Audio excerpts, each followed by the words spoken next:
Have you ever wondered where the wind that caresses your cheek comes from?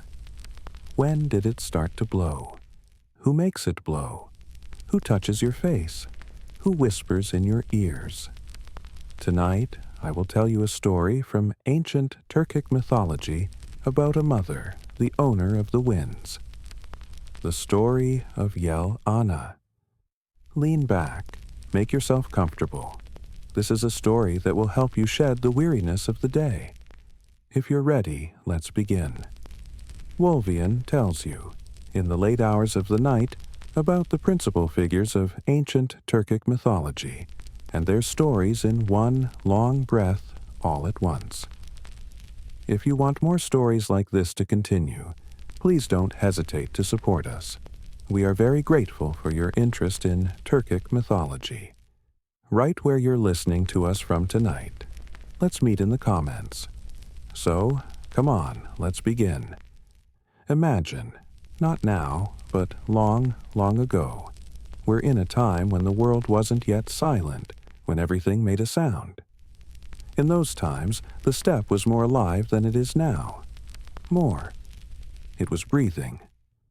In those endless plains of Central Asia, everywhere the eye could see, there was only grass, earth, and sky. Trees were rare. Mountains were far away. Everything was open. Everything was vulnerable. And the wind was the master of everything. In the mornings, it would blow gently, soft, tender, as if a mother were lightly touching her sleeping child's cheeks to wake them. "Good morning," the wind would say, not with its voice, with its touch. At noon, it would strengthen. It would bend the grasses, scatter hair, make the tent hides flap. "I am here," the wind would say. "Don't forget me." In the evening, it would calm down. It was tired now. It would blow slowly, just like a lullaby. "Sleep," the wind would say. "Rest. I'll be here again tomorrow." The ancient Turks called the wind Yel, and they believed the wind had a spirit, Yel Ana, or sometimes Yel Ata. Female or male, this varied from tribe to tribe, but the common thing was that the wind was alive, that it was conscious, that it listened, that it understood. "Yel Ana is speaking," they would say when they felt a breeze on the steppe. "What is she saying?" children would ask. "Listen," the elders would say. "Listen not with your ears, but with your heart." And the children would listen. They would close their eyes, listen to the wind's voice, and sometimes they would really hear something, a whisper, a melody, an incomprehensible but beautiful melody. "Yel Ana is singing," they would say. "Now, let's stop here for a moment. Is there an air current in your room? Is it seeping through the window, coming from the air conditioner? It doesn't matter. That air, that movement, imagine that it's a part of Yel Ana. Invisible, but felt, tangible, real. Are your eyes getting heavy? Good, very good. Let them get heavy. As your body sinks into the bed, as your breathing slows, imagine that you're on that step too. You're inside your tent. Outside, the wind is blowing. Gently, a sweet humming. Yel Ana is passing by, passing around you, checking on you. "You're safe," she says. "You can sleep. Do you feel peaceful? Good. Because that's Yel Ana's purpose too, to give peace, to carry, to set free. But who is this Yel Ana? Where did she come from? How did she become the master of the steppe? To understand this, we must return to the beginning, the very beginning, to that first breath. Yel Ana, we said, the spirit of the wind. In Old Turkic, Yel means wind, means air, means breath. She wasn't just a blowing air current. She was a being, an invisible but powerful being. Perhaps one of the first spirits Tengri created. According to some accounts, when Tengri created the world, everything was motionless, stagnant, dull. There was earth, but it didn't move. There was water, but it didn't flow. There was air, but it didn't breathe. Tengri understood that stagnation wasn't enough. Movement was needed. Flow was needed. Change was needed. And then he gave the first breath, a deep breath, a powerful breath, and that breath became Yel Ana. You, Tengri said to her in a deep and soft voice, will be the mother of movement. You will flow, you will carry, you will bring change. Yel Ana accepted, but she asked, where will I go? Where will I stop? Nowhere, said Tengri. You will move constantly. You won't stop, because life dies when it stops. You are the breath of life. And Yel Ana understood, and she began to move. The first breeze, the world's first breeze, began that day. The earth trembled, water rippled, plants swayed, animals felt it, and all were amazed at once. What is this? What is this touch? This is Yel Ana, said Tengri. Get used to her, because she will always be here now. You won't see her, but you will feel her. Now, imagine Yel Ana. According to the ancient shamans, if you see Yel Ana in your dreams, you see a woman. But not an ordinary woman. Her hair constantly flies, as if she's standing in an unstoppable wind. Long silver hair, sky-colored eyes, grayish-blue, pale. Her clothes, light, flowing, white and gray tones. When she moves, her clothes dance, as if they're a separate living thing. Her feet don't touch the ground. Never touch it. Because Yel Ana isn't bound to earth. She's bound to air. She constantly floats, constantly glides. Does she speak? Yes, but silently, in whispers, with the wind's murmur. You must listen. You must listen carefully. I am here, says Yel Ana. I am always here. If you don't see me, feel me. If you can't hear me, listen. Yel Ana was invisible, but everywhere. Inside tents, between mountains, over rivers, in the depths of forests, everywhere. I'm free, Yel Ana would say. Nothing stops me. Nothing holds me. I am flow itself. And it was truly so. Nothing could hold Yel Ana. No wall, no mountain, no fortress. She would pass through everywhere. She would always find a way. I know no obstacles, she would say. Every obstacle is actually a path. You just have to look from the right angle. People would see this, and they would learn. Be like Yel Ana, they would say. Be flexible. When you encounter resistance, don't break. Change your flow. Go another way. This was a life philosophy. Origin story. Now let me tell you a story about Yel Ana's birth, a very old story. At the beginning of time, they say, Tengri was alone, and when he decided to create the world, he first created Earth. The Earth stretched flat, endlessly flat. No hills, no valleys, only flatness. This is too boring, said Tengri. I must add something. Then he created water, rivers, lakes, seas. Water flowed, spread over the earth. Better, said Tengri, but still motionless, stagnant. Then he created fire, the sun, stars, volcanoes. Light and heat came.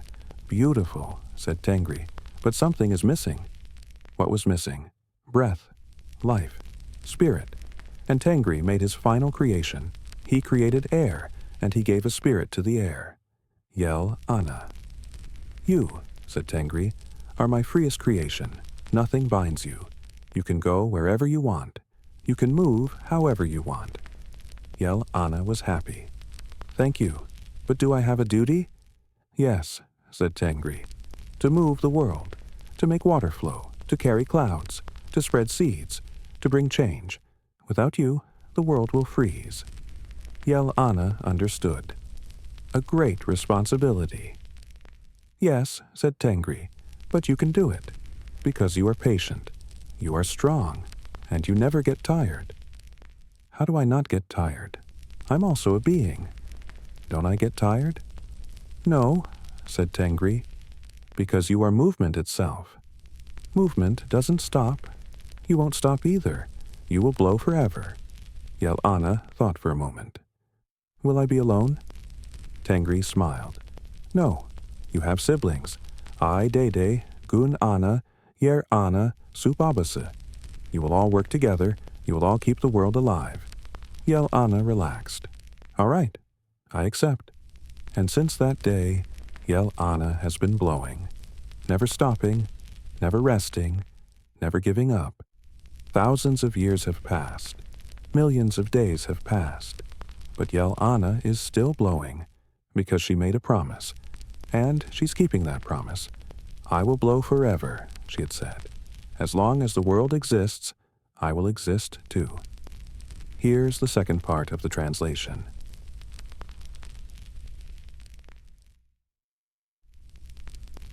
Yel Ana's journey. Yel Ana has no home, no place. She is constantly traveling from one place to another, from one country to another, from one continent to another. In the mornings, she comes from the east. A cool, fresh breeze. She carries the scent of flowers. Good morning, she says quietly. A new day, new beginnings. At noon, she drifts south. A hot, dry wind. She carries sand, raises dust. Be careful, she says. I have power. Show respect. In the afternoon, she turns west. A soft, humid breeze. She brings rain clouds. Water is coming, she says. The earth will rejoice. In the evening, she retreats north. A cold, sharp storm. She brings snow, brings ice. Winter is approaching, she says. Prepare. And at night she blows in all directions. Randomly, unpredictably. Night is my time, she says.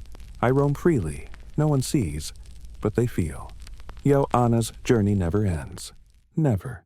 When she arrives somewhere, she must immediately go somewhere else. Because if she could stop, she would. But she can't. This is my nature, she says. If I stop, I die. Movement is my life. People understand this, and they show respect to Yel Ana. She is free, they say. We also want to be free, but we are bound to the earth. She is not. Some are envious. I wish I could be like Yel Ana too, go wherever I want.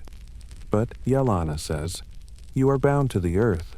This isn't bad. This is beautiful, because earth gives security, gives home. I am homeless. I'm constantly traveling. This is freedom, but also loneliness. And people understand. Everything has a price. Freedom is beautiful, but it brings loneliness. Now, let's pause for a moment. Take a breath. Is your body comfortable? Do you feel weight? Good. Have your eyes closed? Let them close. Don't force it. Just let it happen. Yel Ana also lets go. To the flow. To nature's flow. You let go too. Yourself. To sleep. To dreams. The story will continue. Yel Ana's story isn't finished yet. But there's no hurry. There's never any hurry. Breathe. Deeply, deeply. Release. Slowly, slowly. Come on. Let's continue. Quietly. Yel Ana and Yer Ana, Yel Ana, had a special relationship with Yer Ana. Yer Ana was earth. She was solid, motionless, patient. Yel Ana was air. She was fluid, constantly moving, impatient, complete opposites. But they completed each other. You're too impatient, Yer Ana would say to Yel Ana. You're too slow, Yel Ana would say with a smile. But we must cooperate, they would both say together. And they would. Seeds were hidden inside Yer Ana. But seeds couldn't sprout alone. Yel Ana would come, carry the seeds, from one place to another. Thus seeds would spread. They would grow in new places. Thank you, Yer Ana would say. Without you, my seeds would stay in one place. You're welcome, Yel Ana would say. But without you, seeds wouldn't grow. We're both necessary. Yel Ana also carried clouds. Rain clouds, snow clouds. Clouds would come over Yer Ana. Rain would fall. Snow would fall. The earth would be watered. You bring me water, Yer Ana would say. Without you, I would dry up. I only carry, Yel Ana would say. The water belongs to someone else. But yes, you can't live without water. I'm helping. People would see this cooperation, and they would draw a lesson. Everything is connected, they would say. Yel Ana alone isn't enough. Yer Ana alone isn't enough. Together they create miracles. And it was truly so. When spring came, Yer Ana would awaken. I'm ready now, she would say. My seeds are ready to sprout. Yel Ana would come, a warm, soft breeze. Let's begin, she would say. And together, every spring, they would green the world. Flowers would bloom. Grasses would grow. Trees would leaf out. You see, Yel Ana would say to Yer Ana, what beautiful things we do together. Yes, Yer Ana would say, you and I, air and earth, inseparable. But sometimes there would be disagreements. Yel Ana would blow too hard. There would be storms. The earth would erode. Yel Ana would take the soil, carry it away. Stop, Yer Ana would say. You're taking my soil. Leave it. I'm sorry, Yel Ana would say. But sometimes I'm too strong. I can't control myself. Yer Ana would get angry.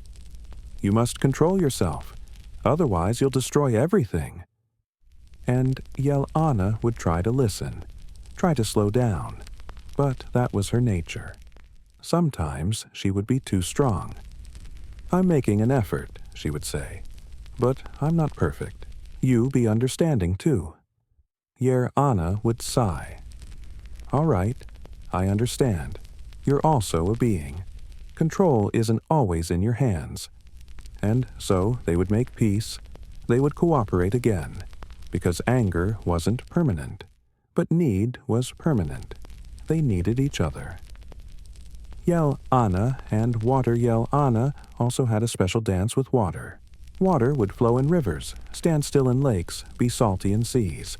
But Yel Ana could lift water into the air. How? By evaporating it. The sun would heat the water. Water would evaporate, rise into the air, and Yel Ana would take that vapor, carry it. Come with me, Yel Ana would say. I'll take you to new places.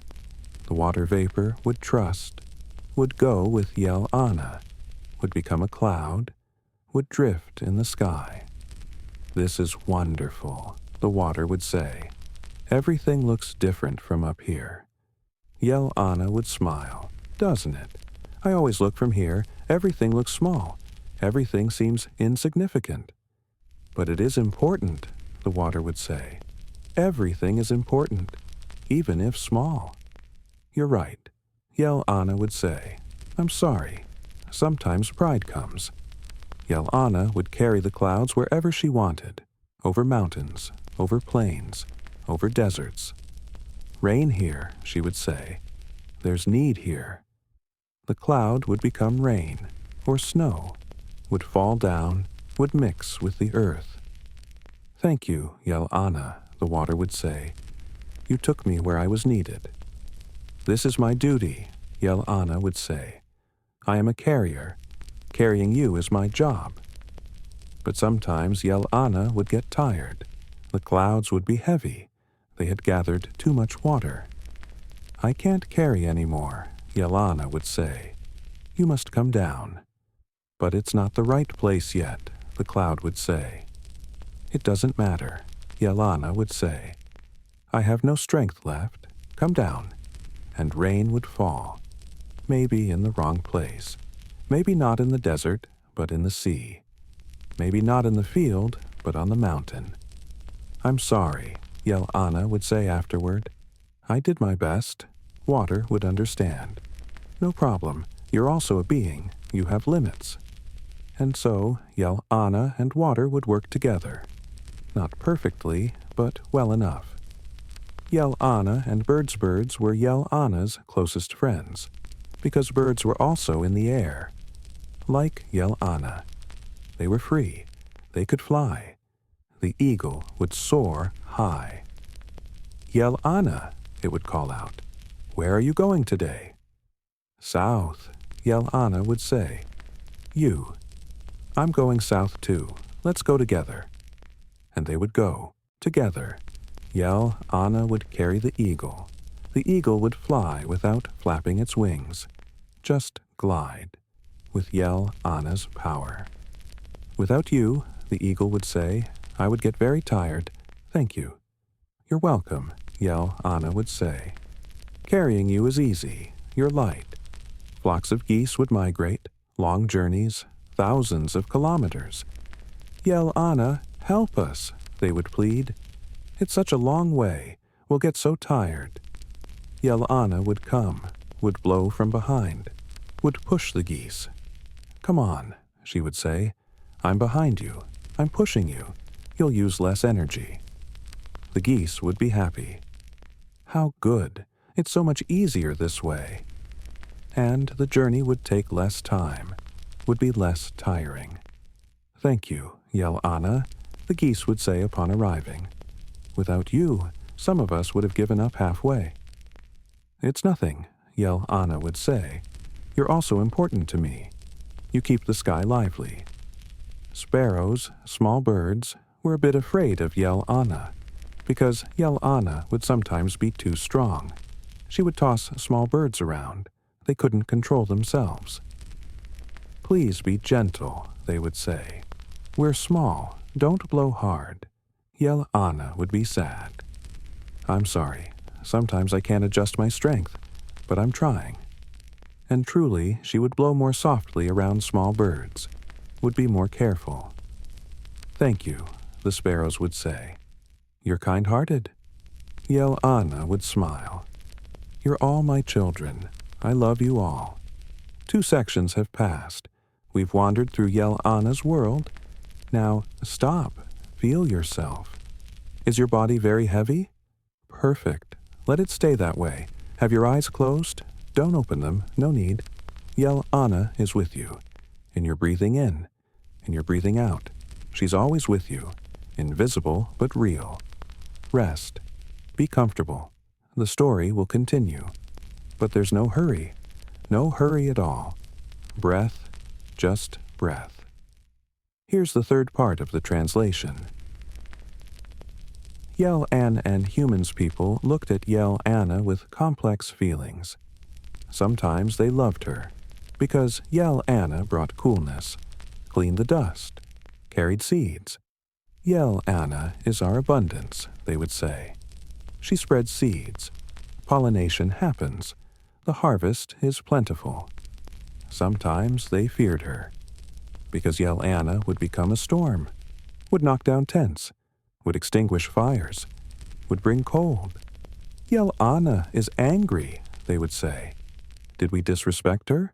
What did we do?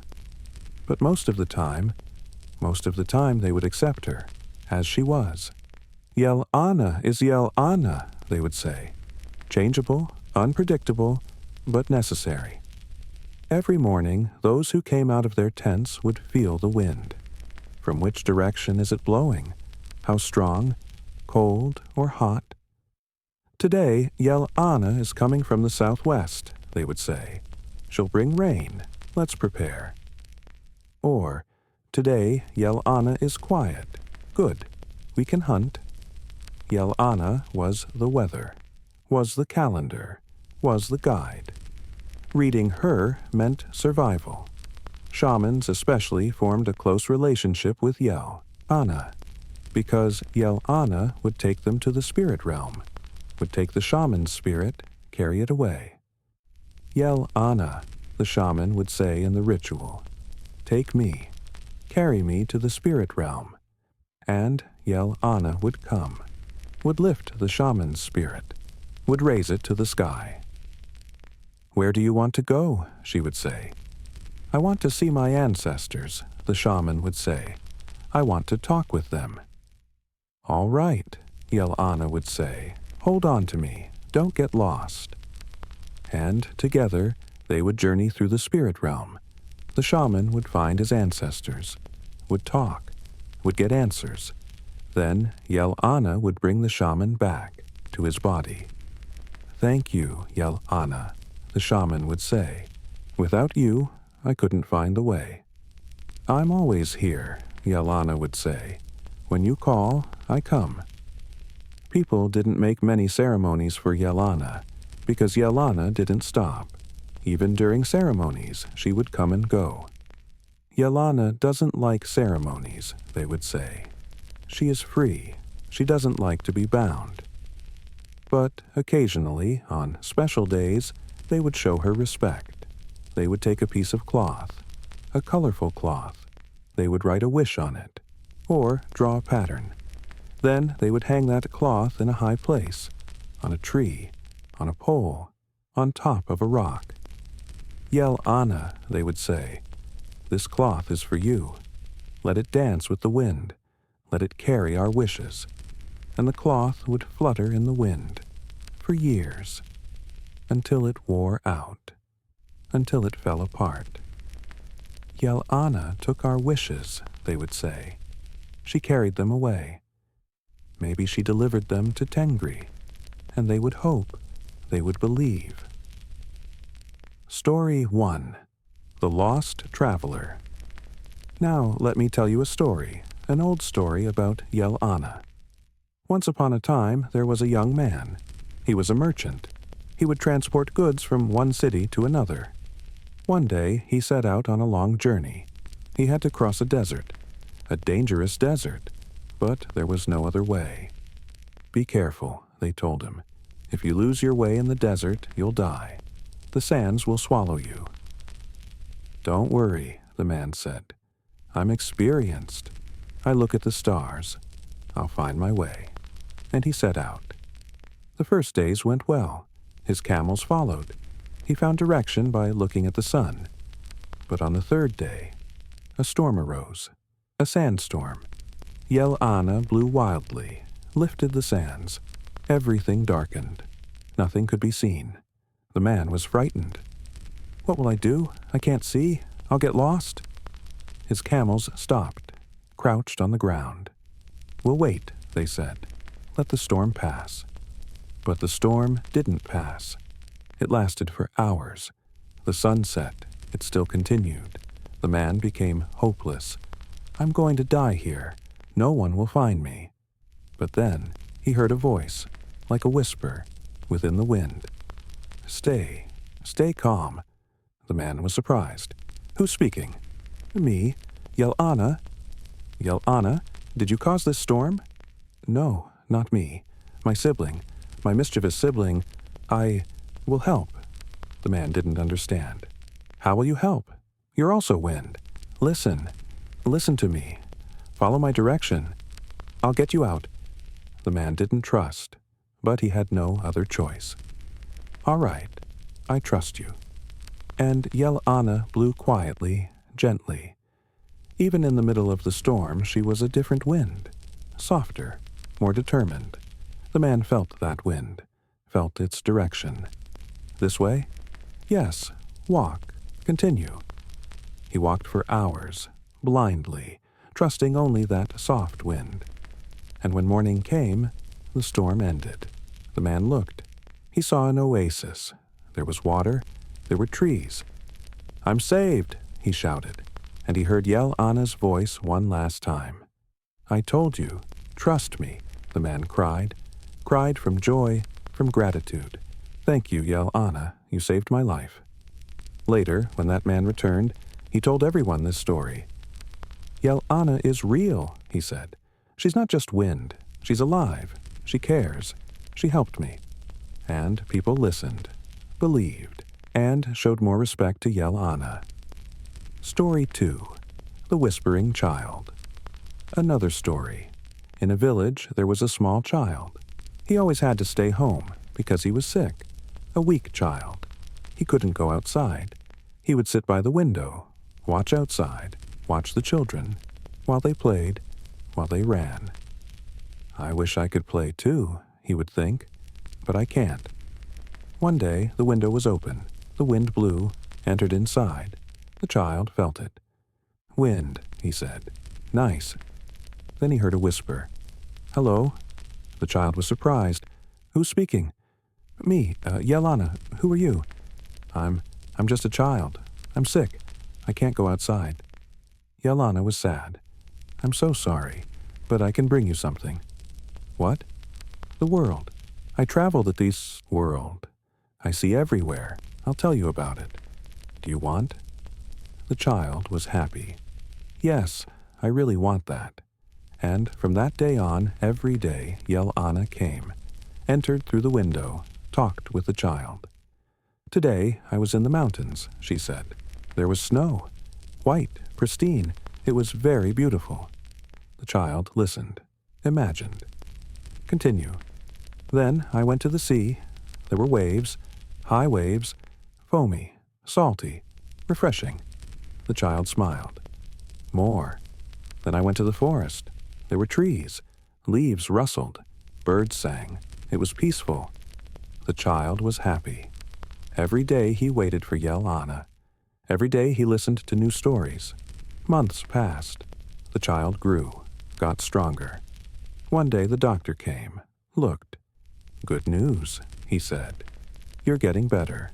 You can go outside now.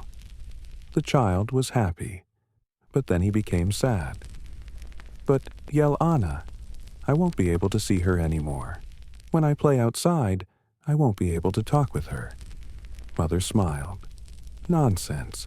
Yel Ana is everywhere. You can talk with her outside too. The child went outside, felt the wind. Yel Ana, are you here? Of course, I'm always here. Thank you. You healed me. You taught me to imagine. Now I can really see everything. I'm glad. Go. Explore. I'm always with you. And the child ran, played, laughed, and every time the wind blew, he remembered Yel Ana.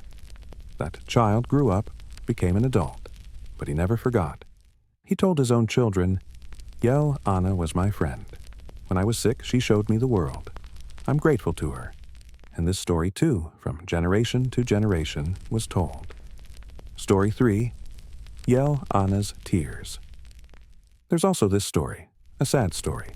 Long ago, there were two tribes, neighboring tribes, but they were enemies. They had been fighting for years, for land, for water, for animals. Yel Ana watched this war. She was sad.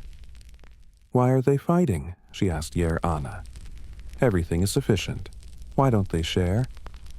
People are like this, said Yer Ana. They're greedy. They're afraid. They don't trust. Yel Ana was sad. I must do something. One day, there was a big battle. Two tribes came face to face, hundreds of people, weapons, arrows, swords. The battle was about to begin, and at that moment, Yel Ana came, a powerful wind, very powerful, like a storm. Everyone stopped. What is this? Yel Ana spoke, made her voice heard. Stop, don't fight. People were surprised. Who's speaking? I am Yel Ana. I watch you every day. I watch your war. Enough now. Stop this nonsense. But, said a commander, they're the enemy. They wronged us. No, said the other commander. You wronged us. Yel Ana sighed. You've all done wrong. To each other. To the earth. To the sky. To me. To you, someone asked. How did we wrong you? I love peace, said Yel Ana. I love harmony. War saddens me. Seeing blood spilled saddens me. Please, make peace. For me. People looked at each other. There was silence. Then an old man stepped forward. Yel Ana is right. This war is meaningless. Our children are dying. Our land is covered in blood. Enough now. From the other side, an old woman also came forward. I think the same. We're tired. We want peace. And that day, there was no battle. The two tribes talked, agreed, made peace. Yel Ana was happy. She blew gently, as if smiling. Thank you, she said. Finally, you understood. From that day on, the two tribes lived together, as neighbors, as friends. And every time the wind blew, they remembered. Yel Ana warned us, and we listened. Good thing we listened. 3 stories. But there are many more, countless stories. Yel Ana is everywhere, in every story. Invisible, but always there. Now, you're very tired, very heavy. Are your eyes open? Close them. You don't have to see anymore. Just feel. Feel Yel Ana. In your breathing. She's with you. Always with you. Come on, let's continue. Quietly. Here's the 4th part of the translation. A chapter. 4. Yel Ana and Shamans. Shamans formed a special bond with Yel Ana, because Yel Ana was the gateway to the spirit realm. When the shaman began his ritual, he would first call Yel Ana. Yel Ana, he would call out. Come, I need you.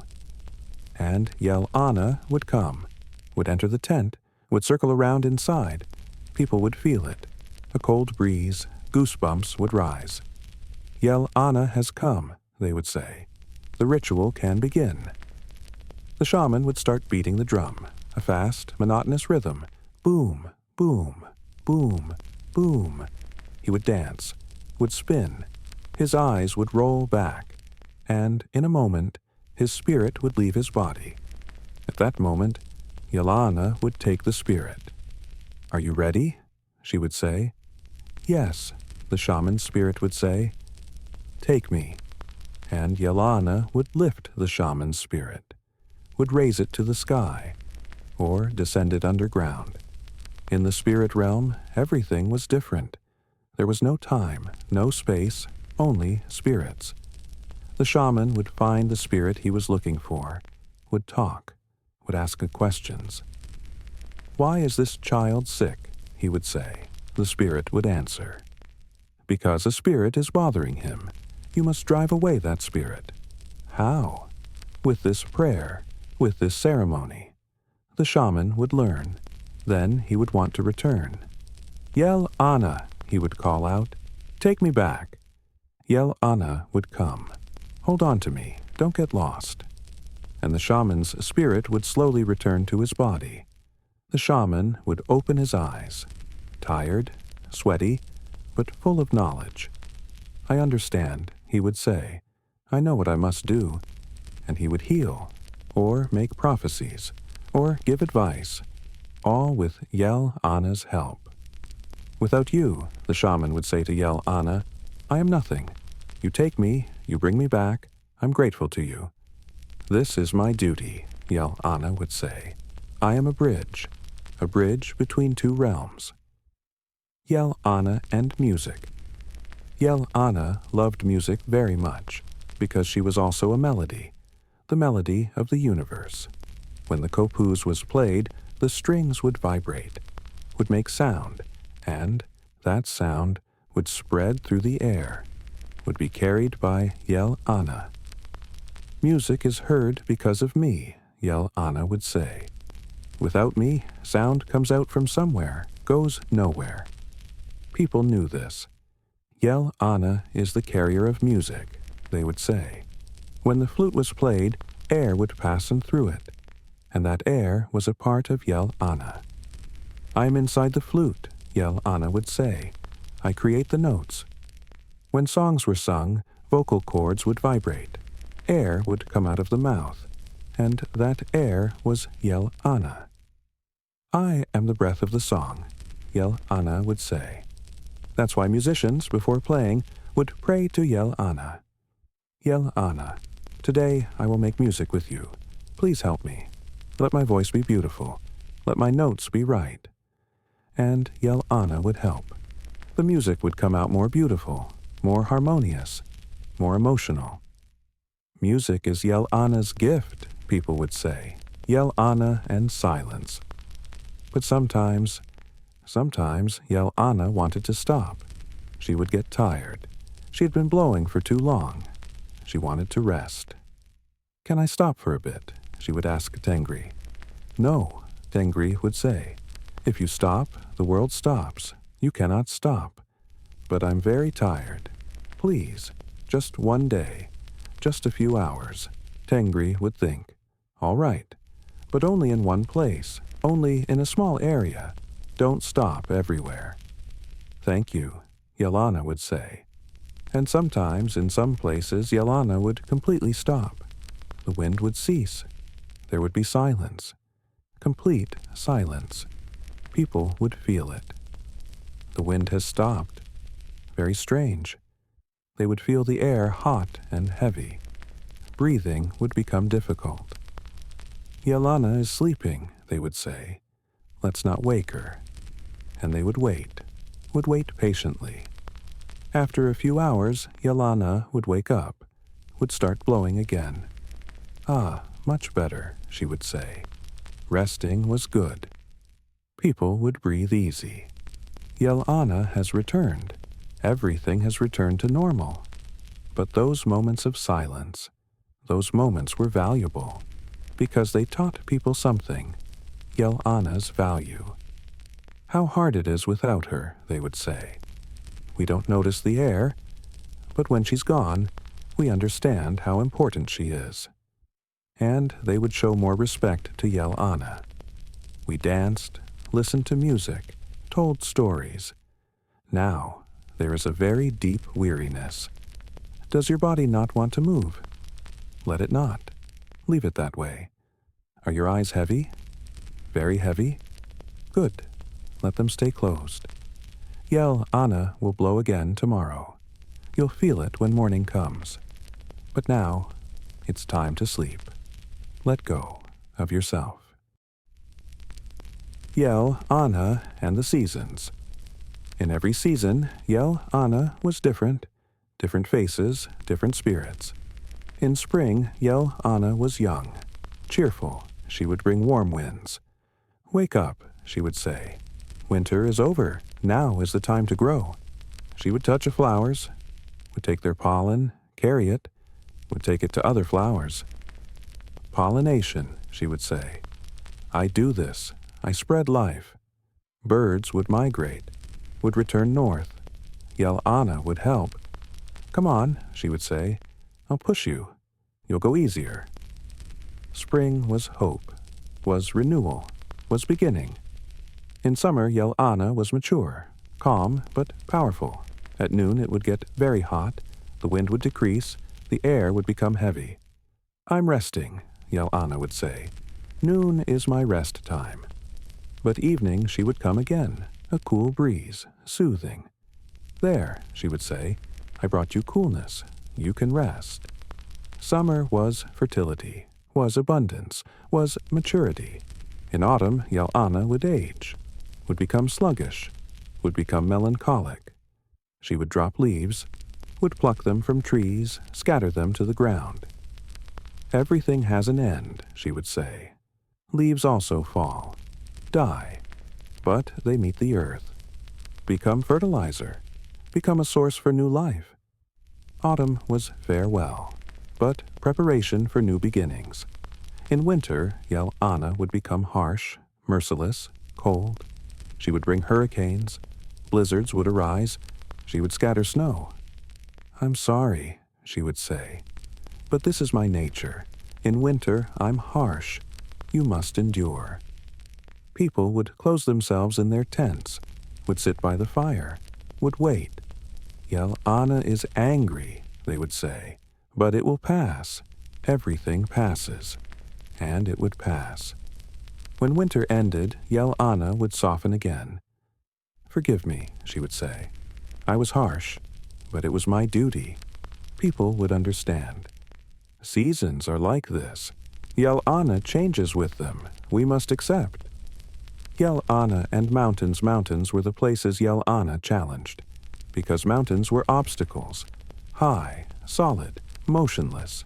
Yel Ana would come. Make way, she would say. No, the mountain would say. I am here. You go around me, Yel Ana would insist. No, I will pass over you. And she would rise. Up, up, would climb the mountain slope. She would struggle, would lose speed, but wouldn't give up. When she reached the summit, she would be happy. I did it, you see? Yes, the mountain would say, you did it. Well done. But on the other side, Yel Ana would become very strong, because she was descending, she was accelerating. Now I'm very strong, she would say. Watch out. And she would descend violently into the valley, would bend trees, would shake houses. Yel Ana is descending from the mountain, people would say. She's getting strong. Let's be careful. On top of mountains, in the heights, Yel Ana would blow constantly, never stop. This is my realm, she would say. In the heights, I am king. Eagles knew. Show respect to Yel Ana, they would say to each other. This is her home. Yel Ana and death. When death came, Yel Ana was also there. When a person gave their last breath, that breath would merge with Yel Ana. Welcome, Yel Ana would say. You're free now. You've separated from your body. The soul would be confused. Have I died? Yes, but don't fear. I'm here. I'll take you. Where? To the sky, to the spirit realm. There you'll find peace. And Yel Ana would gently lift the soul, would carry it to the sky. The family would cry, would mourn, but at the same time they would know. Yel Ana took him. He's free now. No more pain. And they would find comfort. When the funeral ceremony was held, Yel Ana would come, would blow gently. I am here, she would say, to support you. People would feel it. Yel Ana is with us. She's sad too, because Yel Ana would be sad at every death, at every separation. Life is a cycle, she would say. Birth, life, death. I must accept, but I still grieve. This was her human side, the side that strengthened her bond with people. Yel Ana and loneliness. Sometimes Yel Ana would feel lonely, because she was constantly in motion. She didn't stay anywhere. She couldn't stay with anyone for long. I wish I had a friend, she would say. Someone who stays with me always. But this wasn't possible, because she couldn't stop. If she stopped, she would die. This is the price of freedom, Dede would say to her. You're free, but you're alone. Isn't it worth it? Yel Ana would ask. I don't know, Dede would say. What do you think? Yel Ana would think long and hard. I don't know, she would finally say. Sometimes it seems worth it. Sometimes it doesn't. But she would continue, because she had no other choice. Stopping meant dying, and she had chosen to live, had chosen to move. She also had to accept loneliness. But I'm not completely alone, she would say, comforting herself. There are birds. There are clouds. There are people. They all talk to me. And this was enough. Most of the time it was enough. We've come a long way. We've wandered through Yel Ana's world. Now, we're very tired, very heavy. Can't your eyes open? Don't open them. No need. Yel Ana will blow again in the morning. She always blows. You sleep comfortably. Come on, let go. Breath, just breath. Here's the fifth part of the translation. Yel Ana and the stars. When night came, Yel Ana would enter a different world.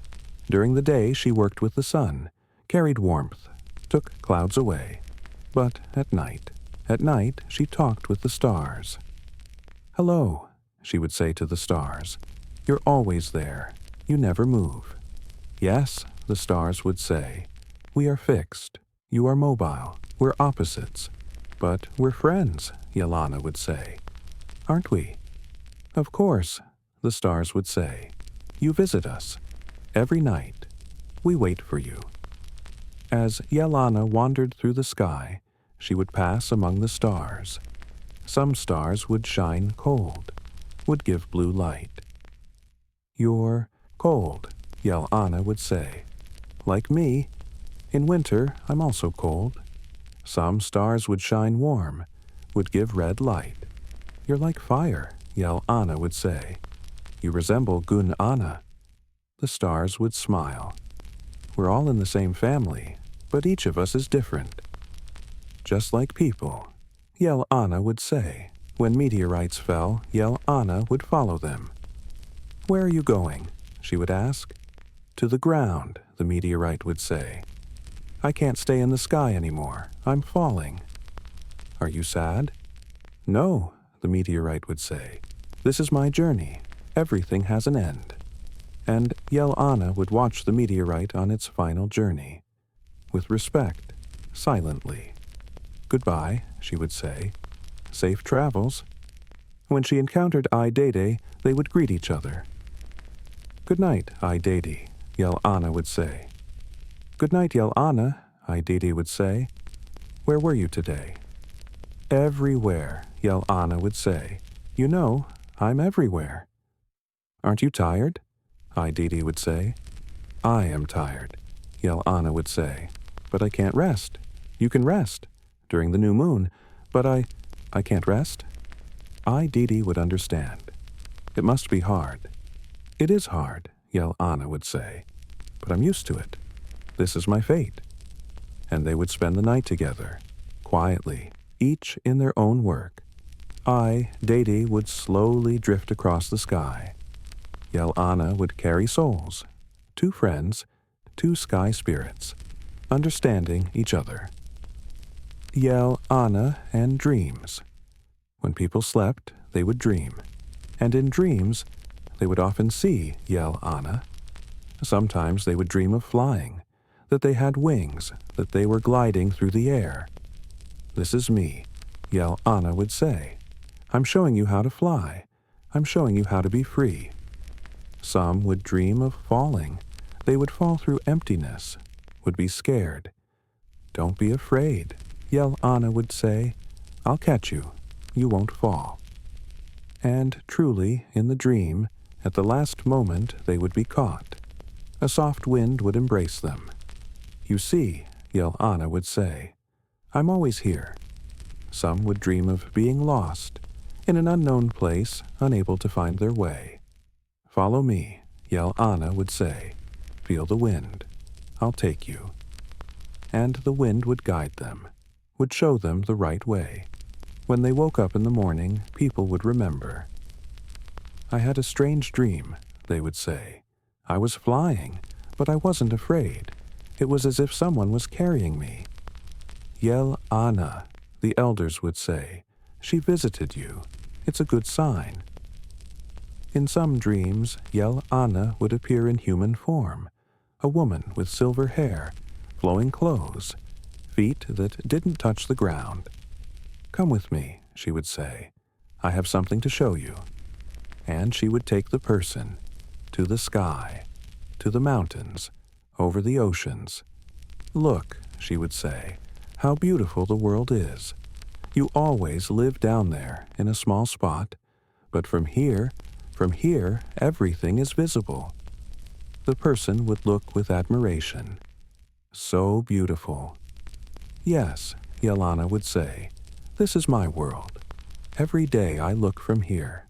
Nothing is small. To me, everything is beautiful. Then she would take the person back to their body. Will you remember this in the morning? She would ask. I don't know, the person would say. It doesn't matter, Yel Ana would say. Your soul will remember. That's enough. And in the morning, that person would wake up.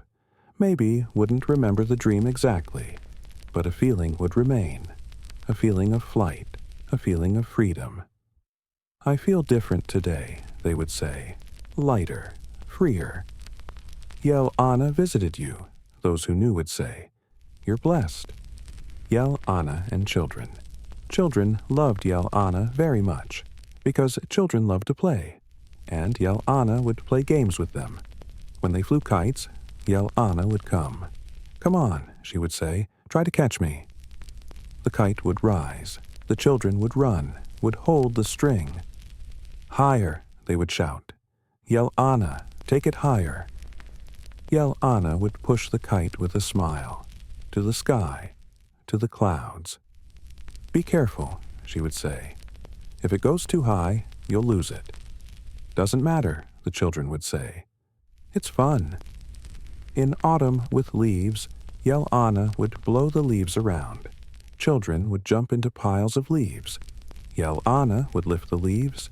They would dance in the air. Like rain, the children would shout. Leaf rain. Yel Ana would laugh.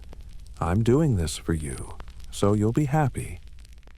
On snowy days, Yel Ana would make snowstorms, but a playful storm. She would spin the snow. While children made the snowmen, Yel Ana would blow the snow away. Hey, the children would say, leave the snow alone. Try to catch it, Yel Ana would say playfully, and the children would run, would try to catch the snow, would laugh, would play. The adults would watch, would smile. Yel Ana is playing with the children, they would say. She's kind-hearted. But sometimes Yel Ana would become too strong, would push children, would knock them down. Ow, they would say. Yel Ana, too hard.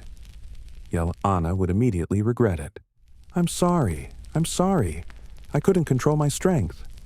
She would slow down, would soften. The children would forgive. It's okay, but be careful. I will, Yel Ana would say. I promise. Because children were important. They were the future. They were hope. Yel Ana loved them, wanted to protect them.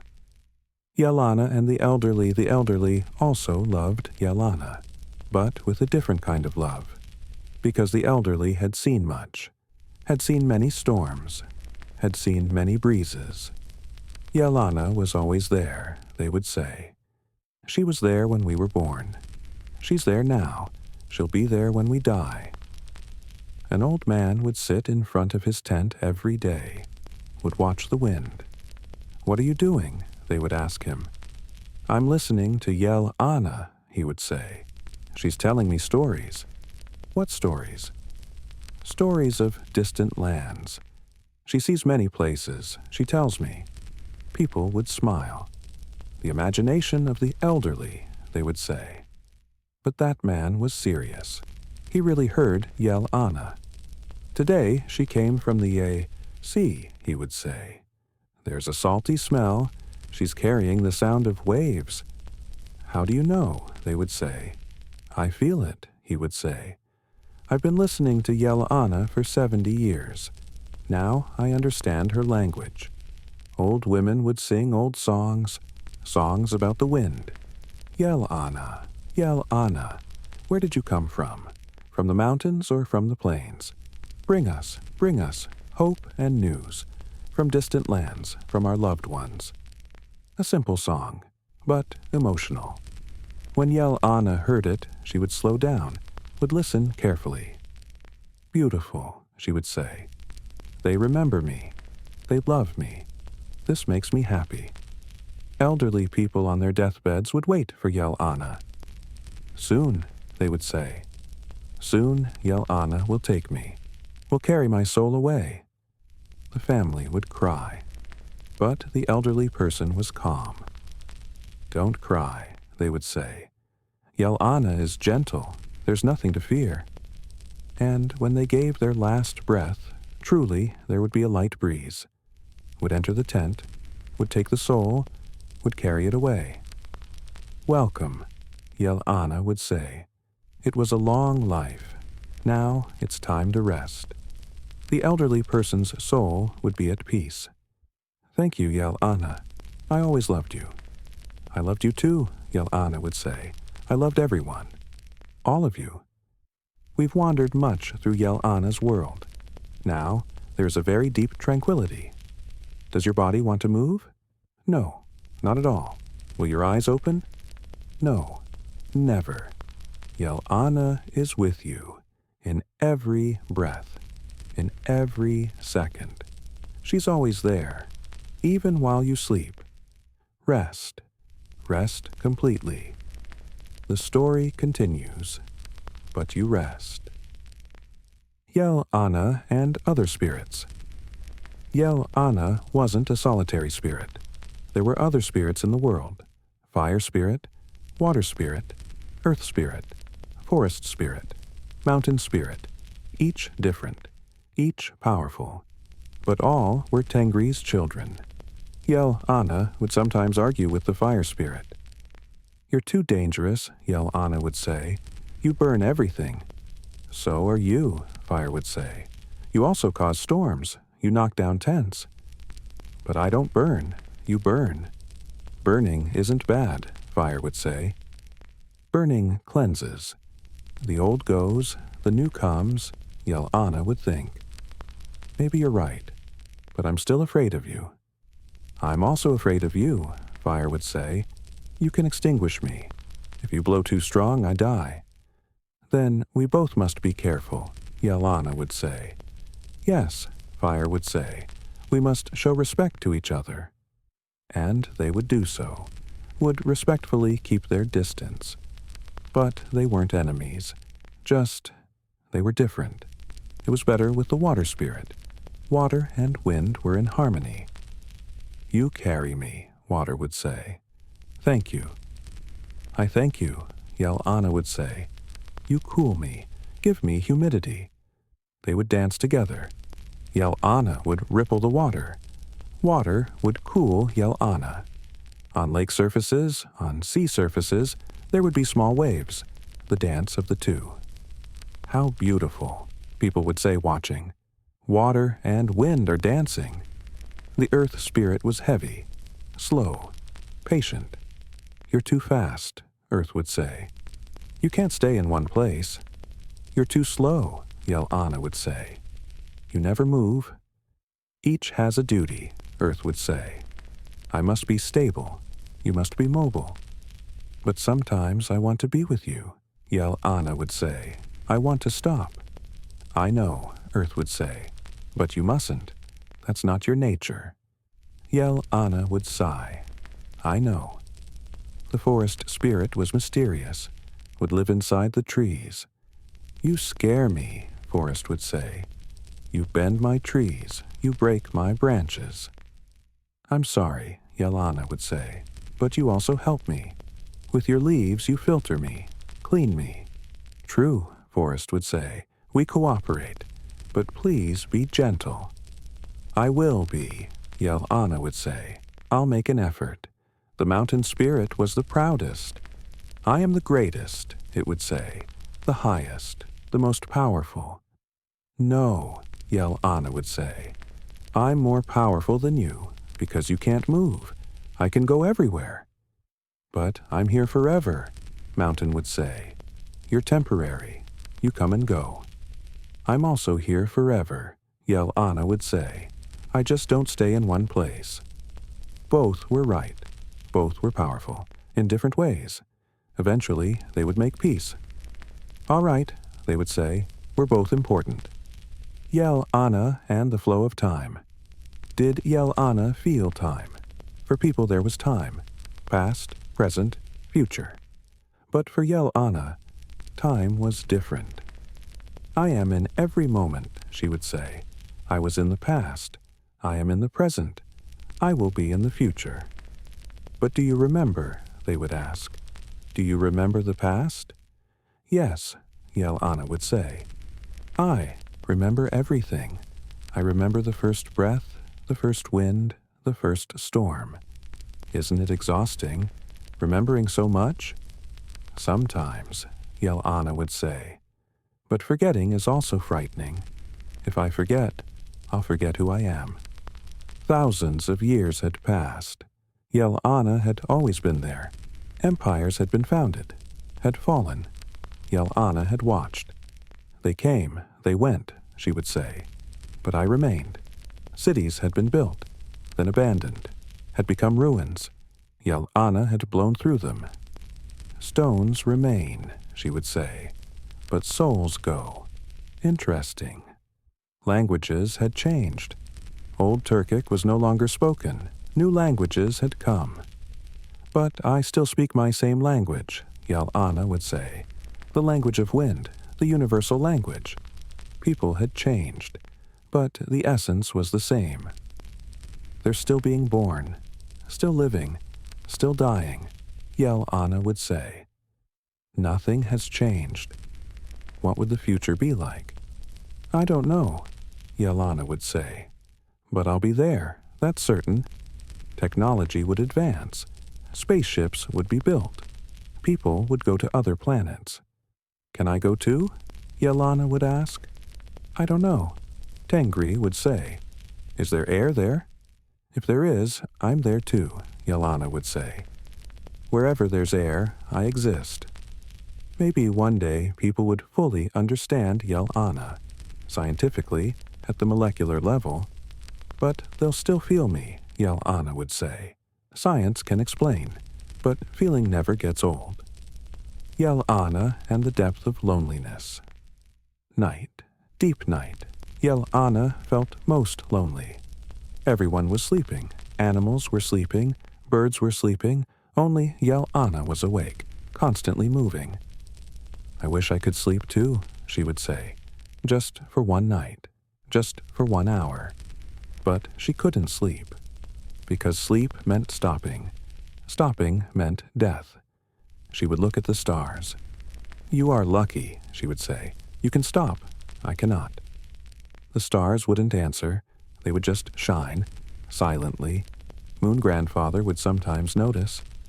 Are you sad? He would ask. Yes, Yel Ana would say. I'm lonely, very lonely. But there are people, animals, me. I know, Yel Ana would say. But you all belong somewhere. You have a home. I don't have a home. The sky is your home, Moon Grandfather would say. The sky belongs to everyone, Yel Ana would say. Not just me. Moon Grandfather would fall silent. Because Yel Ana was right. She truly was lonely. But, Moon Grandfather would finally say, loneliness isn't bad. Loneliness means freedom. Freedom is painful, Yel Ana would say. I don't want to be as free as I want. I want to be bound a little, to someone, to somewhere. But that's not your nature, Moon Grandfather would say. You can't change it. I know, Yel Ana would say. That's why I'm sad. When morning came, Yel Ana would pull herself together. She would hide her sorrow. A new day, she would say. New people, new tasks. I must forget the sadness. And she would blow. A strong, cheerful wind. People would feel it. Today, Yel Ana is happy, they would say. But she wasn't. She was just acting, doing her duty. Because people didn't need an unhappy Yel Ana. They needed a strong, hopeful Yel Ana. And Yel Ana would give them that. She always would. She would hide her own pain. She would smile. She would blow. I'm fine, she would say. Always fine. But inside, deep, deep inside, there was a loneliness that would last forever.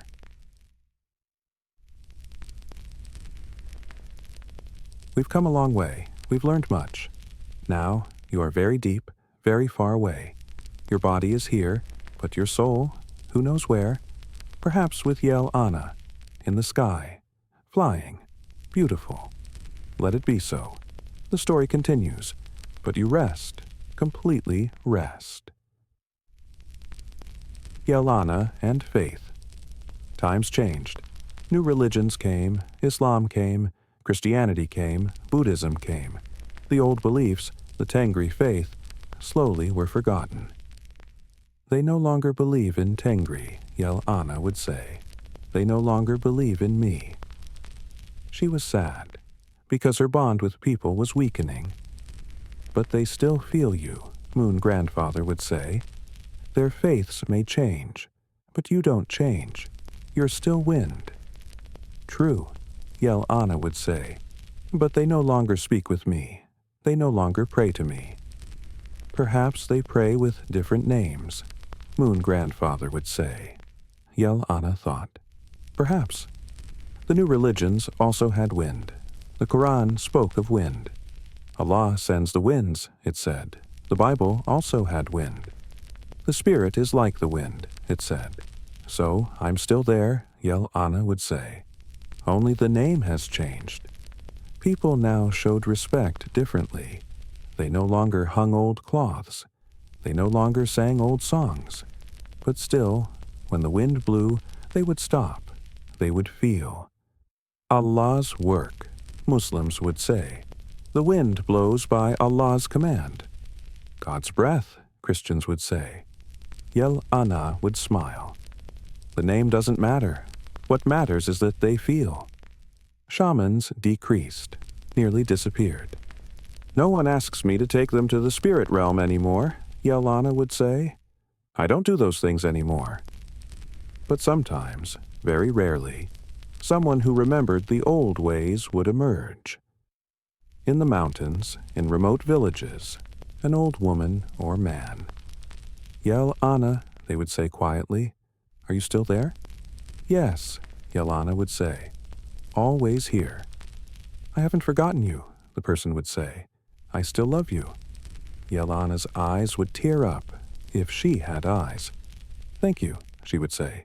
This is very precious to me. And she would show special care to that person. She would blow gently. She would bring blessings.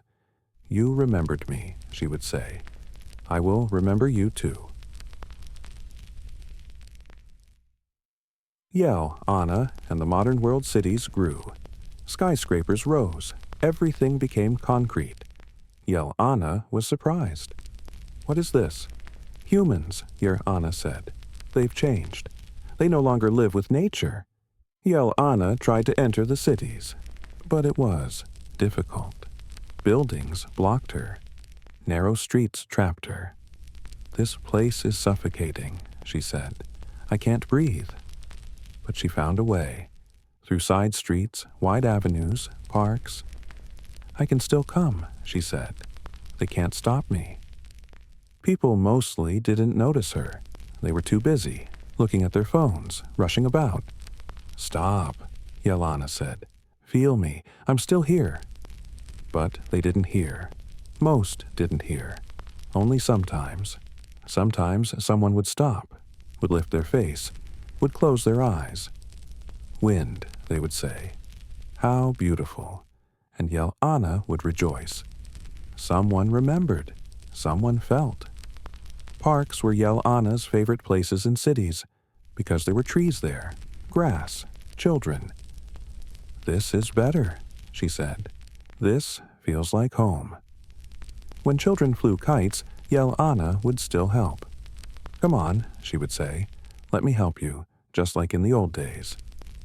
Mothers would push baby carriages. Yel Ana would blow gently. Be calm, little one, she would whisper. You can sleep. And the baby would sleep, peacefully, peacefully. The mother would be surprised. How strange, suddenly calmed down. She wouldn't know that Yel Ana was singing a lullaby. When elderly people sat on benches, Yel Ana would come beside them. She would sit quietly, next to them. Invisible, but there. Hello, old friend, some would say. I recognize you. You're Yel Ana. Do you remember me? Yel Ana would ask in surprise. Yes, they would say. My grandfather used to tell me. You were always there. You always will be. If Yel Ana had eyes, she would cry. Thank you for remembering me. Between skyscrapers, Yel Ana created strong corridors, wind tunnels, fast, sharp, dangerous. Be careful, she told people. This is my path. I must pass through. People would hold their umbrellas. Very windy today, they would say. Yes, Yel Ana would say, because you've confined me. You force me through narrow paths. I become stronger. When wind turbines were built, Yel Ana was curious. What is this? She asked. Humans made this, Sun Mother said, to use your power. Use? How? They generate electricity, energy, with your wind. Yel Ana thought. Is this good? Bad? Good, Sun Mother said. At least they notice you. They understand your value. Yel Ana looked at the turbines. Spinning blades. Large, white, magnificent. Okay, she said. Let me help them."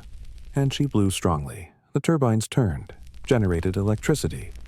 "There," Yel Ana said. "I'm still useful, still necessary." This made her happy. She felt not forgotten. Yel Ana and Yer Ana and Yel Ana had a special bond. Yer Ana was the earth, solid, still, patient. Yel Ana was the air, fluid, always moving, impatient. Complete opposites. Yet they completed each other. "You are too impatient," Yer Ana would say to Yel Ana. "And you are too slow," Yel Ana would say, smiling. "But we must cooperate," they would say together. And they did. Hidden inside Yer Ana were seeds. But seeds could not sprout on their own.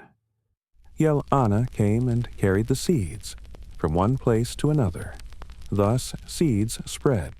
They grew in new lands. "Thank you," Yer Ana would say. "Without you, my seeds would stay in one place." "You're welcome," said Yel Ana. "But without you, the seeds wouldn't grow. We both are needed." Yel Ana also carried the clouds, rain clouds, snow clouds. The clouds came over Yer Ana. Rain fell, snow fell, the earth was watered. "You bring me water," said Yer Ana. "Without you, I would dry out." "I only carry it," said Yel Ana. "The water belongs to someone else. But yes, you cannot live without it. I help." People saw this cooperation. They learned a lesson. "Everything is connected," they said. "Yel Ana alone is not enough. Yer Ana alone is not enough. Together they create miracles." And it was true.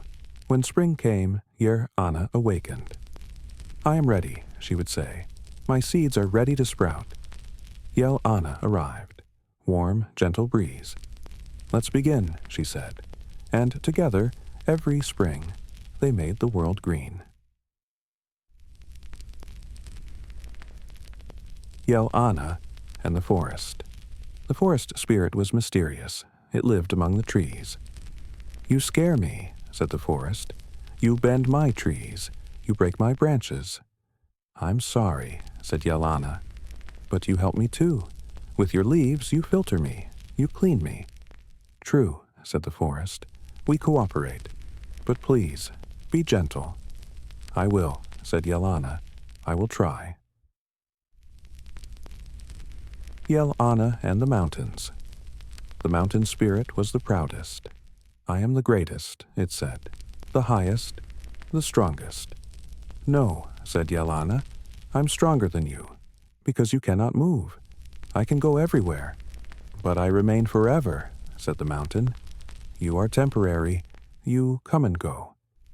"I am also eternal," said Yel Ana. "I just don't stay in one place." They were both right, both strong, in different ways.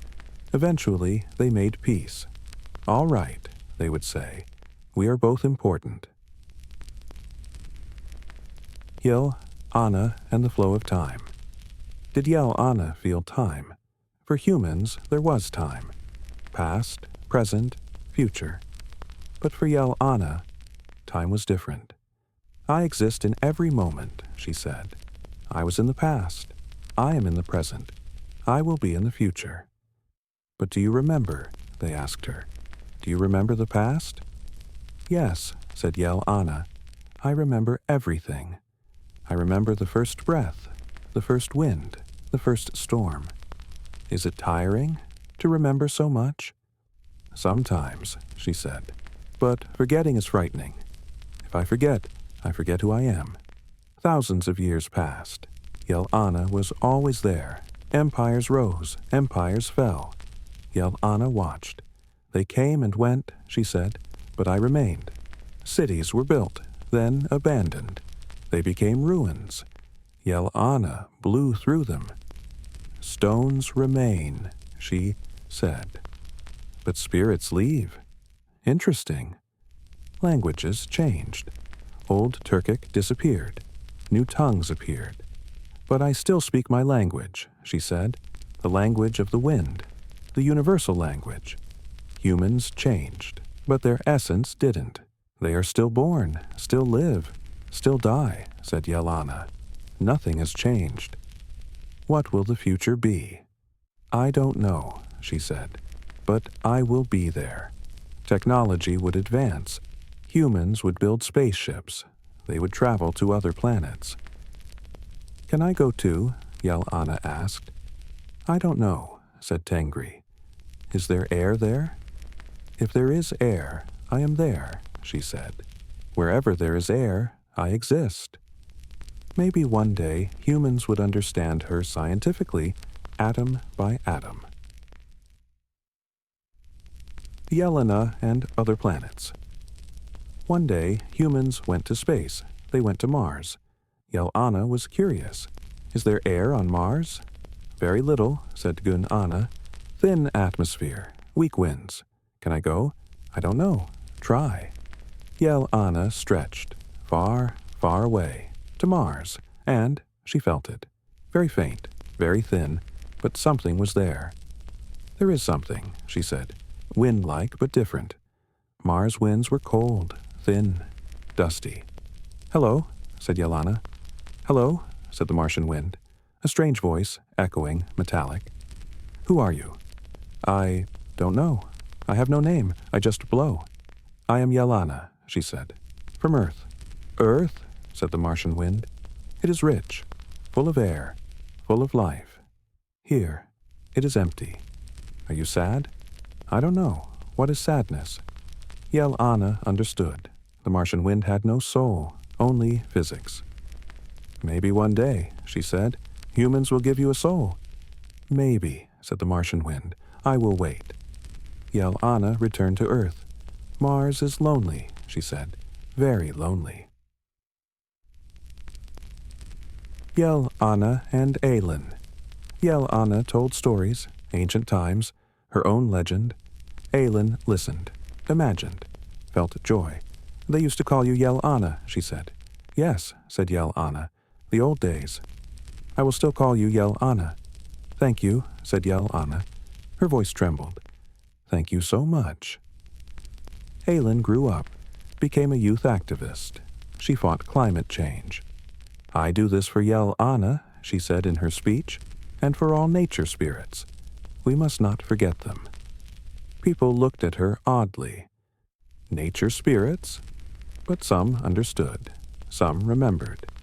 Yes, they said, old beliefs, but true, metaphorically true. Yel Ana watched Aelin, felt proud. This is it, she said, the future, hope. Yel Ana and modern world cities grew. Skyscrapers rose. Everywhere became concrete. What is this? Yel Ana asked. Humans changed, said Yer Ana. They no longer live with nature. Yel Ana tried to enter the cities, but it was difficult. Buildings blocked her. Narrow streets trapped her. This is suffocating, she said. I cannot breathe. But she found ways. Through alleys, wide roads, parks.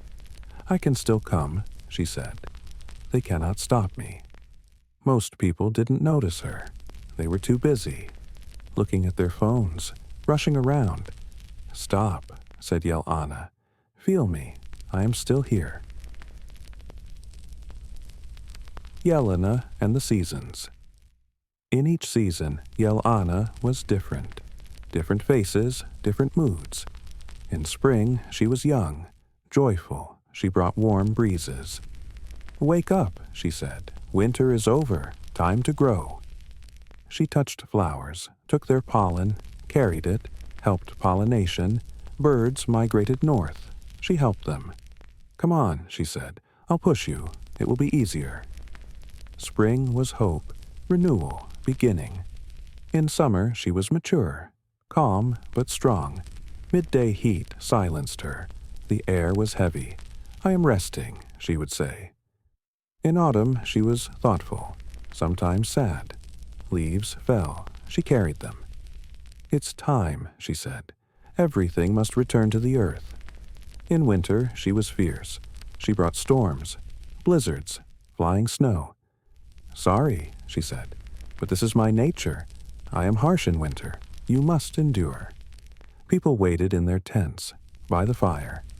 Yel Ana is angry, they said, but it will pass. Everything passes. And when winter ended, she softened again. Forgive me, she said. I was harsh. It was my duty. Yel Ana and water. She had a special dance with water. Rivers flowed, lakes rested, seas were salty. But Yel Ana could lift water into the air through evaporation. The sun heated water. It evaporated, rose into the air, and Yel Ana carried it. Come with me, she said. I'll take you to new places. Water vapor trusted her, became clouds, drifted in the sky. This is amazing, water said. Everything looks different from here. I always see from up here, Yel Ana said. Everything looks small, unimportant. But it is important, said water. Everything matters, even the small things. You're right, she said. Sometimes pride takes over. She carried clouds wherever needed, over mountains, plains, deserts. Yel Ana and death. When death came, Yel Ana was there. When a person took their last breath, that breath joined Yel Ana. Welcome, she said. You are free now. You have left the body. Am I dead? Yes, but don't fear. I am here. I will take you. To where? Yel Ana gently lifted the soul, carried it to the sky. Families cried, mourned, but they also knew. Yel Ana took them. They are free now. No more pain. During funerals, Yel Ana arrived, a gentle breeze. I am here, she said, to support you. People felt it. Yel Ana is with us. She is sad too. She was sad at every death, at every separation. Life is a cycle, she said.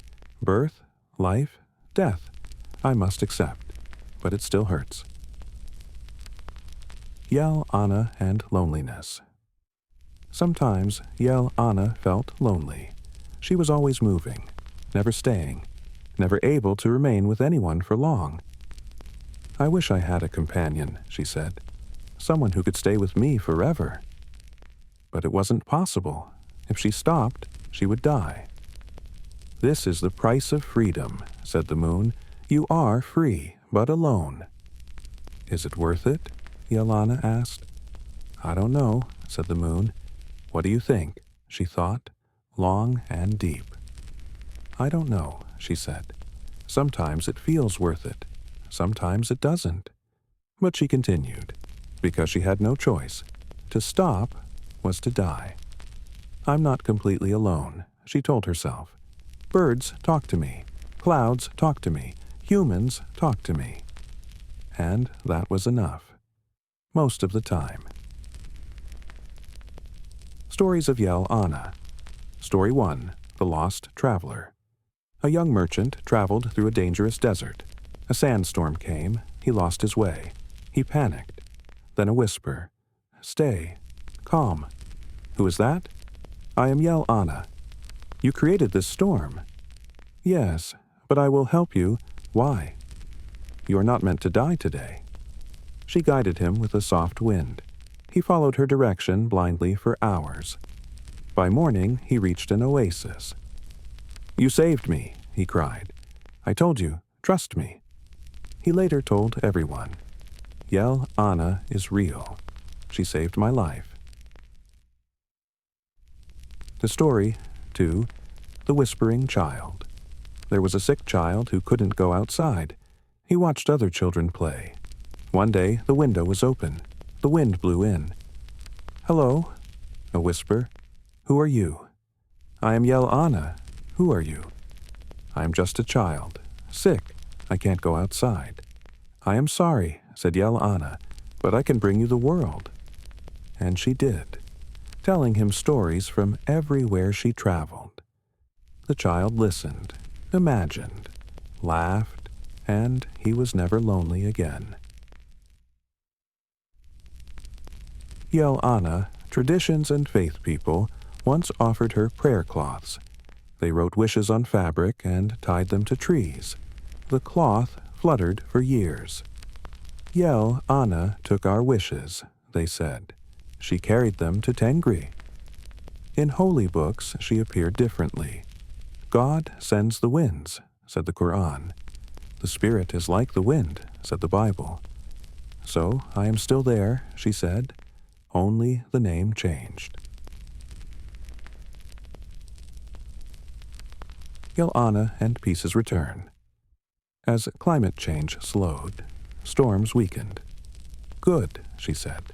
Balance is returning. She felt calmer, gentler. Spring breezes softened, summer winds cooled, children played with kites. Yel Ana is back, said the old man. Who is Yel Ana? Asked the child. The spirit of the wind, he answered. The child closed his eyes, felt the breeze. Yes, something is there, he said. Yel Ana smiled.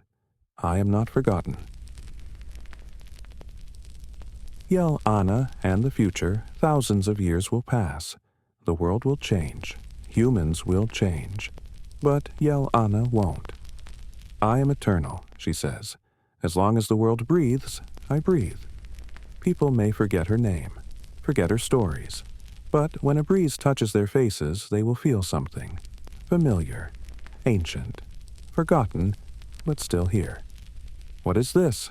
They will ask. Just the wind, science will say. But their hearts will whisper, this is Yel Ana, still here, still with us. Yel Ana and the Forgotten Song, a long section to be placed right before the message of Yel Ana. Yel Ana sometimes drifted across the sky and felt something, a vibration, faint yet familiar, like the echo of a song sung 1,000 years ago. What is this? She whispered. Whose voice is calling me? Gun Ana shimmered gently. It is your old song, she said. Long ago, every soul knew it. My song? Yel Ana asked. I sang? Yes, said Ata.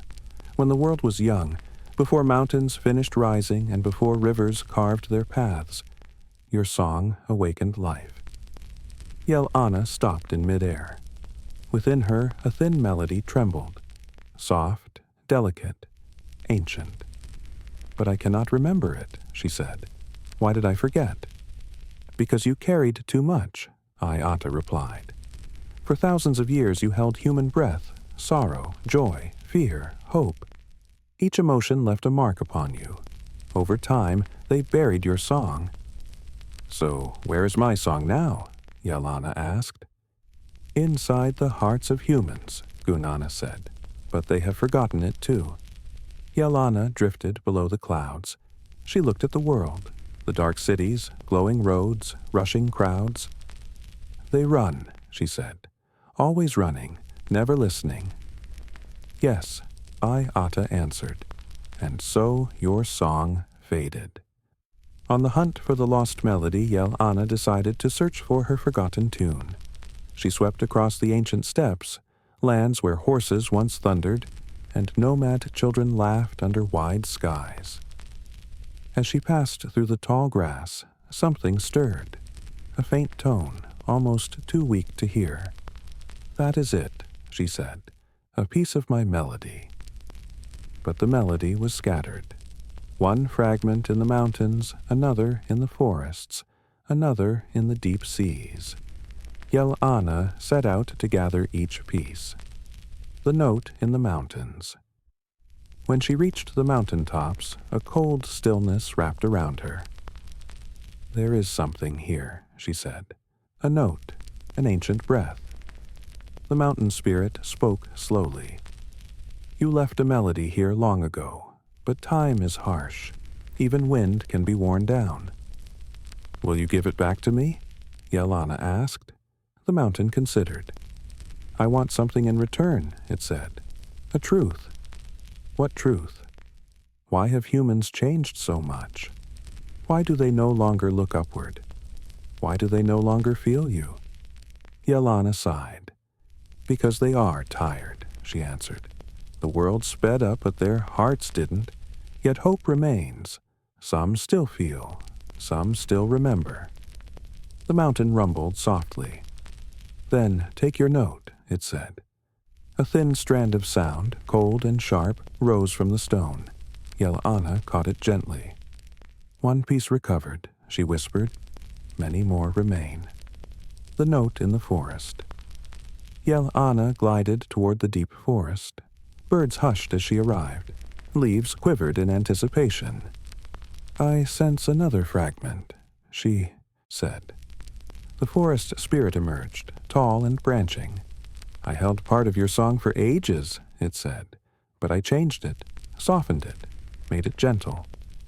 Then return it to me, Yel Ana said. The forest rustled. First, answer me, it said. Why do humans cut us down? Why do they forget we breathe for them? Yel Ana hesitated, then spoke softly. They forgot their roots, she said. But roots never forget them, and your voice is still inside them, even if they do not hear it anymore. The forest spirit sighed like wind through ancient branches. Then take this note, may you remind them. A warm, leafy tone drifted upward. Yel Ana gathered it with care. The note in the sea. She traveled next to the vast sea. Waves rose to greet her. You came for your melody, said the sea. Yes, said Yel Ana, a peace lies with you. The sea swelled. I kept it deep, where silence lives. Will you return it? Yel Ana asked. The sea churned thoughtfully. Tell me then, the sea said, why humans fear me, why they build walls against my tides. Because they do not understand you, Yel Ana said. They forget that you feed them, carry them, cool the world, cradle life. The sea quieted. True, it said. Take your note. A resonant, echoing tone rose from the deep, the voice of water itself. Yel Ana gathered it. The song returns by dusk. She had collected every piece, cold mountain note, gentle forest note, deep sea note, and the faint grassland whisper. Together they formed a melody older than humanity. Yel Ana breathed in, and the song returned to her. It flowed through her like sunlight. It carried memories from the dawn of the world. This is who I was, she whispered, and still am. She sang. The wind carried the song across the fields, mountains, cities. Some people paused. Some felt a sudden calm, a strange warmth in the chest, as if someone called their forgotten name. Children heard it clearest. It sounds like a story, they said. It sounds like home. Yel Ana smiled. My song has returned. Now I can speak the truth again.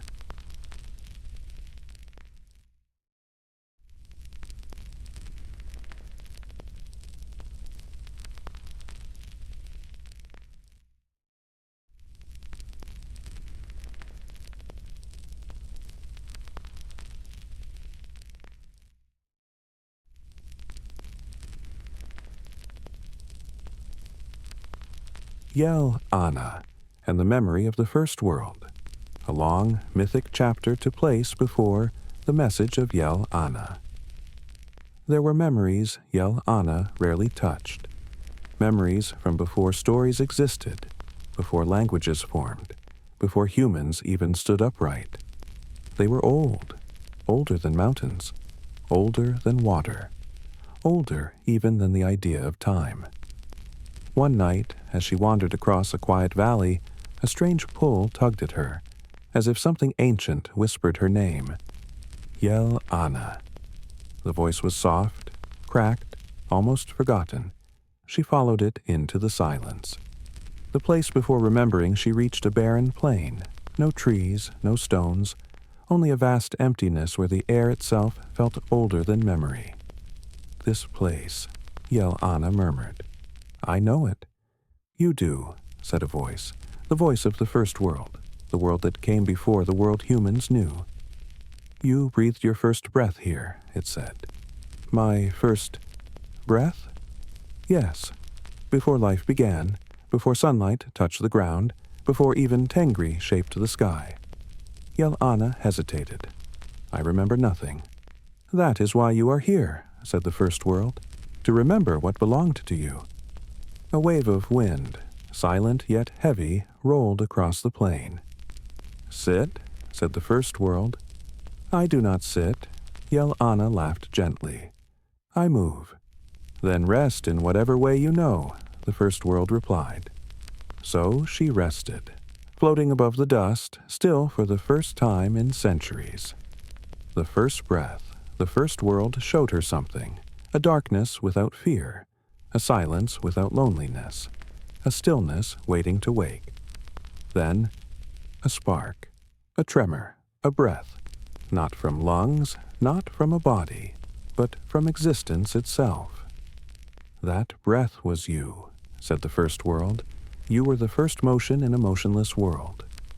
Yel Ana felt it, the memory of being born not from flesh, but from movement. She remembered swirling, expanding, rising, awakening the world from its long, dreamless sleep. You were not created, the first world said. You happened. You were the world's first instinct. Yel Ana listened, stunned. I was the beginning. One of them. But without you, nothing else could begin. Mountains could not rise without shifting air. Fires could not burn without breath. Stars could not shine upon stillness. Life could not stir. You were the call, said the first world, and everything else was the answer. The world before humans. The first world showed her more. There was a time before humans, a time when spirits learned to speak, and Yel Ana roamed freely with no one to fear her. She played with clouds, carved canyons with storms, taught rivers how to turn, and shaped dunes like flowing sculptures. Animals spoke in ways modern humans no longer hear. Wolves howled warnings. Eagles carried tales in their wings. Even insects whispered secrets she understood. It was a simpler world. Harsh, raw, powerful, but full of sacred order. You remember now, the first world said. Yes, Yel Ana replied softly. It was a world that knew me. And do you know why it changed? The voice asked. She paused. Because humans came. No, said the first world, because humans forgot. The age of forgetting the first world darkened. A storm rose, slow, heavy, full of sorrow. Humans were not the problem, it said. They were part of the harmony. They listened. They spoke to spirits. They called you by name. Images filled the sky. Nomad children laughing as she cooled their tents. Elders praying as her breeze carried their words upward. Mothers tying colorful cloths onto sacred trees. Travelers whispering gratitude when she guided their caravans. They honored you, the first world said, until the age of forgetting came. What caused it? Yel Ana asked. Their hearts grew loud, the first world said, but their spirits grew quiet. Noise drowned memory. Shadows drowned meaning. Cities rose. The air thickened with smoke. People shut their windows against her, stood beneath her yet never felt her, spoke of nature as if they were not part of it. It is painful, Yel Ana admitted, to be everywhere, yet unseen. The things Yel Ana hides, the first world looked deeper into her. You carry many things that were never yours, it said. Yel Ana stiffened. What do you mean? You carry the grief of those who died in storms, the guilt of winds that turned violent, the sorrow of humans who blame you when you rage. I must carry them, Yel Ana said. Why? Because I am the wind. The first world shook its ancient head. No, you are the breath of life. You are not destruction. But you took responsibility for every storm as if you created them. But I did, Yel Ana whispered. No, said the first world.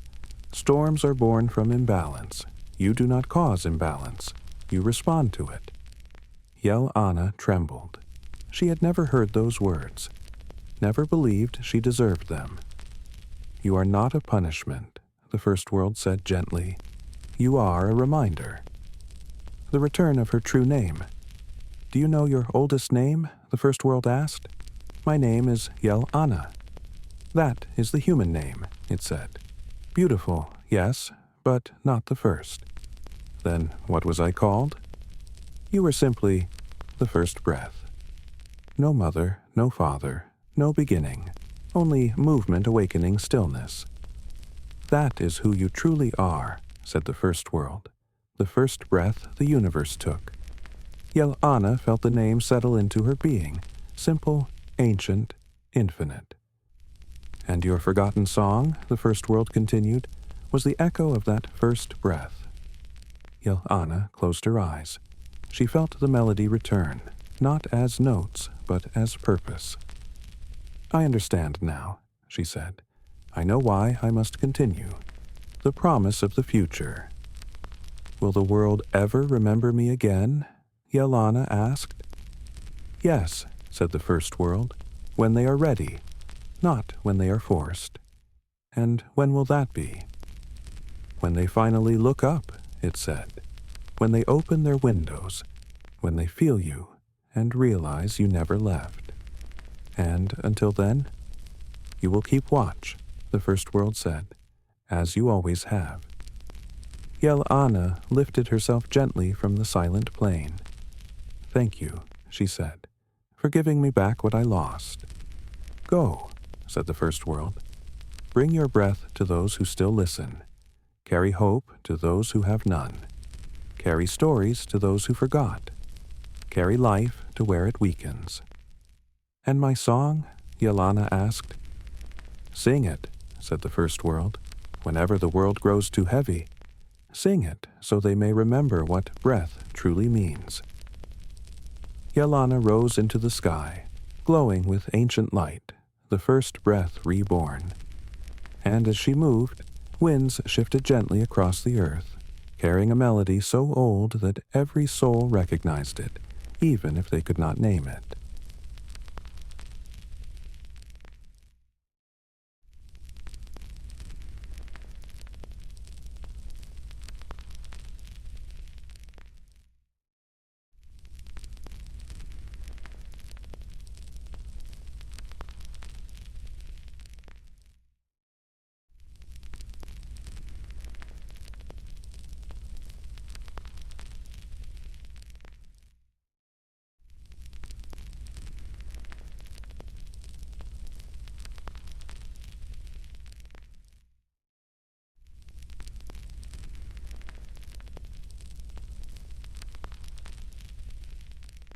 Yel Ana and the child who could hear silence.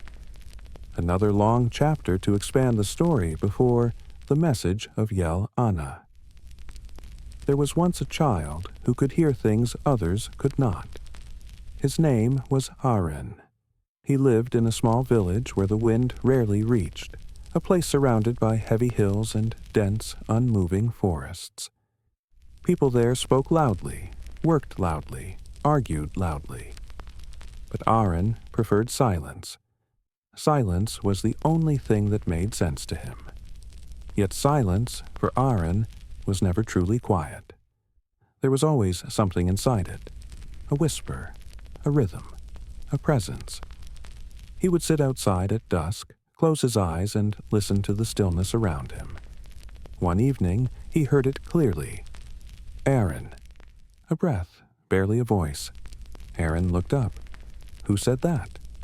The air shifted, soft as a feather. "I did," said the voice. "I am Yel Ana." The village without wind, Aren stood in stunned silence. "Why can I hear you?" he asked. "Because you listen," she replied. "Because when the world grows too loud, you grow quiet." Aren looked around at the hills. "No wind ever comes here," he said. "Not even a breeze." "I know," said Yel Ana. "This place is blocked. Its people have forgotten how to invite me." "Invite you? How?" "By breathing," she said. "By slowing down. By opening windows. opening hearts, opening space. Aaron frowned. They are always busy, he whispered. They don't know how to be still. That is why I came to you, Yel Ana said.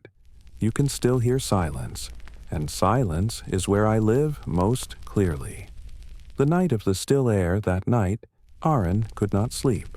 The house was too warm, the walls too tight. He slipped outside and walked to the edge of the forest. Are you here? He whispered. Yes, said Yel Ana. I am always near those who seek me. Aaron sat on a rock. Will you tell me a story? He asked. Yel Ana smiled through the darkness. I will tell you a truth. A gentle vibration passed through the trees. There are 3 kinds of silence, she said. Aaron leaned forward. First, she whispered, is the silence of stillness, when nothing moves. The silence of frozen lakes, deserts before dawn, mountaintops under winter moons. Second is the silence of waiting, when everything prepares for something. Seeds before spring, birds before migration, a child before speaking his first word. And the third, she said softly, is the silence of listening, the silence you carry. Irene blinked. I listen? Yes. You hear what others miss. You hear the world's breath, the space between heartbeats, between footsteps, between storms. Aaron lowered his head shyly. But what can I do? I'm just a child in a quiet village. You can help them remember me, Yel Ana replied. Not by shouting my name, but by reminding them how to be still. The return of the breeze. Days passed. Aaron began to sit in the village square, simply breathing slowly, listening deeply. At first, people ignored him. A few laughed, a few shook their heads. But one by one, curiosity grew. Why are you sitting there? They asked. To hear the world, Aaron said. What do you hear? Things you forgot. Some children joined him, then elders, then mothers with tired eyes. They sat, they breathed, they rested. Windows opened, doors opened, hearts softened. And slowly something changed. The air loosened, the hills felt less heavy. Until finally, a small breeze entered the village. People gasped. It's been years, they whispered. A wind, here? Aaron smiled. It's Yel Ana, he said quietly. She was waiting for us. The gift to Aaron.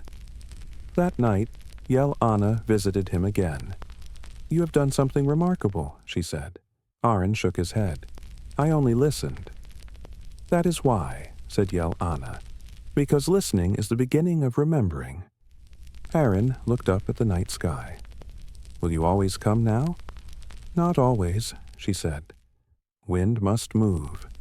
But whenever someone in this village listens, I will return. She hesitated, then added, and Aaron, you will grow, you will change, but never lose this silence. Why? Because silence is the last place where the world still hides its truths. Aaron nodded. I won't forget. Yel Ana smiled. You won't, because you are one of the few who can hear the world breathe. And with that, she wrapped the boy in a soft, warm gust. A blessing carried not in words, but in the spaces between them.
The message of Yel Ana.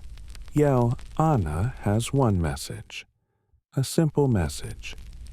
Breathe, live gently, respect the world, because I live wherever the world breathes.